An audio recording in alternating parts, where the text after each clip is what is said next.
Where'd all the men go? I know this is something that you may not want to talk about, but I think it's something that we need to talk about. So listen up.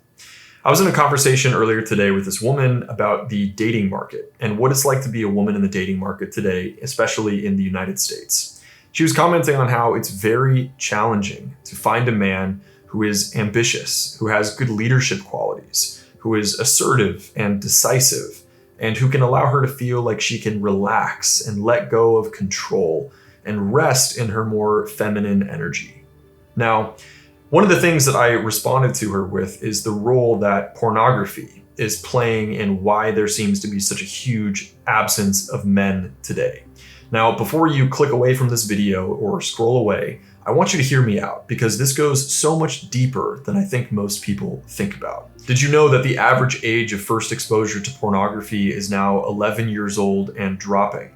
Or that the single largest consumer group of pornography are children, ages 10 to 17. This means that for my generation and for the generations that are following, most boys' first several hundred or thousand sexual experiences will be by themselves, alone with pornography. And we know that this is something that actively trains people to objectify women, to experience and seek out sex in the absence of emotional connection or intimacy, and that it entrains a sense of entitlement to sex or relationships without having to develop or cultivate any redeeming masculine or human qualities such as ambition, intention, leadership, assertiveness, sense of humor, empathy, emotional intelligence, compassion, care, curiosity. The list goes on. From an evolutionary perspective, one of the most powerful forces on a boy's psychology to force them to develop into a man is the sexual selection pressure that women put upon them. To say that a different way, the high bar, the high standard that women set in order to be in a relationship with a man or to have sex with a man is what largely motivates men to develop and to cultivate these masculine qualities. Now, what we practice, we become.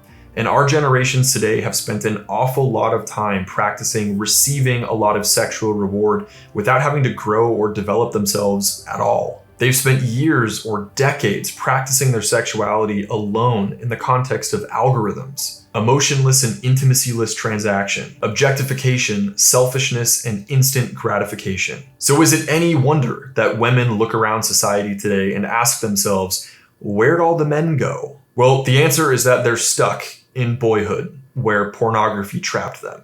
But before you hear this and start blaming men, the better question to ask is why we are okay as a society with the $100 billion porn industry unleashing a practically infinite amount of addictive adult content to children. Can we really expect better behavior from 10-year-olds? If we care about the health of our relationships and the health of our society, this is something that has to change.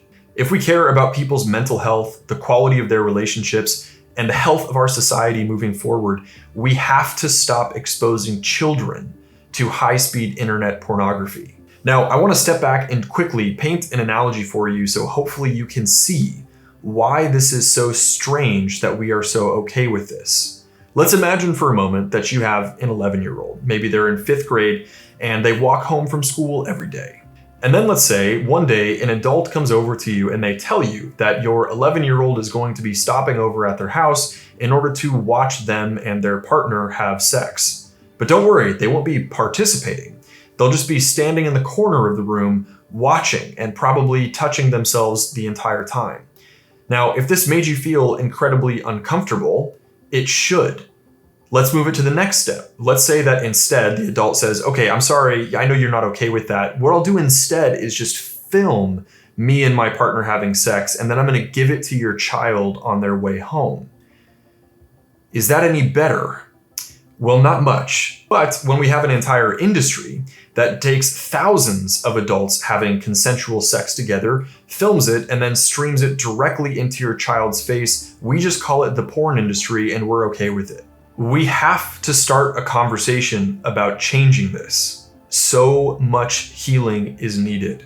Now, if you are somebody who has been in this situation, like myself, maybe you were exposed to pornography at a very young age and you struggle with it. You find yourself asking, is it possible to repair and heal my brain after so many years of watching porn? Is it possible for me to regain motivation and focus and drive and have healthy relationships in my future?